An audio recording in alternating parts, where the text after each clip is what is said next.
It was a chilly evening, the kind that makes even the streetlights look lonely. In a small corner of the city, Ethan, a 32-year-old car mechanic, stood outside an elegant restaurant, completely out of place. His jacket was old, his shoes were worn, and his palms were sweaty from nerves. He had never been on a blind date before. His best friend, Jake, had insisted. "She's kind, funny, and doesn't care about money," Jake had said. "You deserve someone like that." Ethan didn't believe it, not after years of rejection, heartbreak, and being looked down on for fixing engines instead of running companies. But still, he came. Inside the restaurant, chandeliers glowed like stars, and every table shimmered with polished silverware. Ethan's name was supposed to be on table 9, but when he walked in, nerves got the better of him. He misread the small golden tags and sat down at table 6 instead. Across from him sat a young woman, beautiful, graceful, and strangely still. She had deep brown eyes that held both sorrow and strength. Ethan smiled awkwardly. "Hi, I'm Ethan. You must be Claire." The woman blinked, surprised. "Claire? No, I think you might." But before she could finish, a waiter came by, placing 2 glasses of water. Ethan, too embarrassed to correct himself, just laughed nervously. "Guess my friend mixed up something again. Sorry, I didn't mean to intrude." But the woman smiled faintly. "No, it's fine. I was actually waiting for someone too. Seems they aren't coming." There was silence, the kind that usually feels awkward, but for some reason, didn't.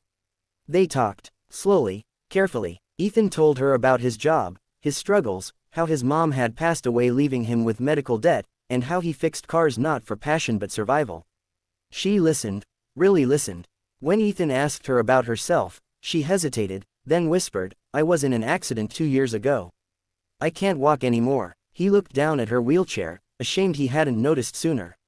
"I'm sorry," he murmured. "Don't be," she said softly.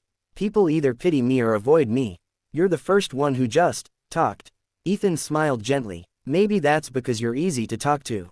As the evening went on, laughter replaced hesitation. The restaurant emptied slowly, but neither of them wanted to leave.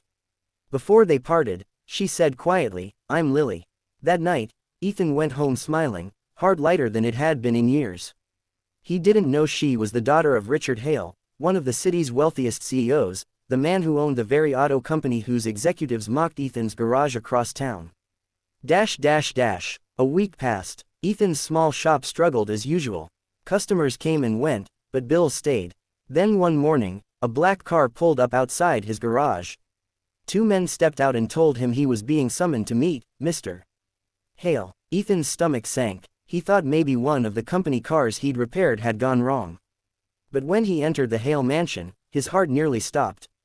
Lily was there, smiling. Her father sat behind a grand desk, expression cold and unreadable. "So, Mr. Hale said, you're the mechanic who's been spending time with my daughter." Ethan's throat tightened. "Sir, I didn't know." Mr. Hale raised a hand. "My daughter told me you met by accident. But she also says you treated her with respect. That, you made her laugh. That hasn't happened in years." Lily looked at her father, eyes pleading. "Dad, he's not like the others." The CEO exhaled slowly, then turned to Ethan. "I'll be honest, son. I thought she'd never smile again after that accident. You've done something money couldn't." He paused, then leaned forward. "I want to offer you a position, head mechanic in our corporate service division. Full benefits. You'll work with our engineers, not under them." Ethan was stunned. "Sir, I don't know what to say." Lily smiled softly. "Say yes." Months passed. Ethan and Lily grew close, first as friends, then something deeper. He would visit her every evening, bringing stories from the garage, sometimes covered in grease, sometimes holding flowers. She told him about her therapy, her fears, and her dreams of walking again. One day, she looked at him with tearful eyes. "Ethan, you know I can't give you a normal life." He took her hand gently. "Normal's overrated. You've already given me something more, hope." 6 months later, during a charity gala hosted by her father, Lily appeared at the top of the stairs, slowly, shakily, walking with the help of braces. The crowd gasped. Ethan stood below, his eyes wet. Lily looked right at him and said, "You taught me to stand again, not just with my legs, but with my heart." The room erupted in applause. Her father, who once doubted Ethan, put a hand on his shoulder. "You were the wrong man at the right table." Ethan smiled. Maybe it was never wrong after all.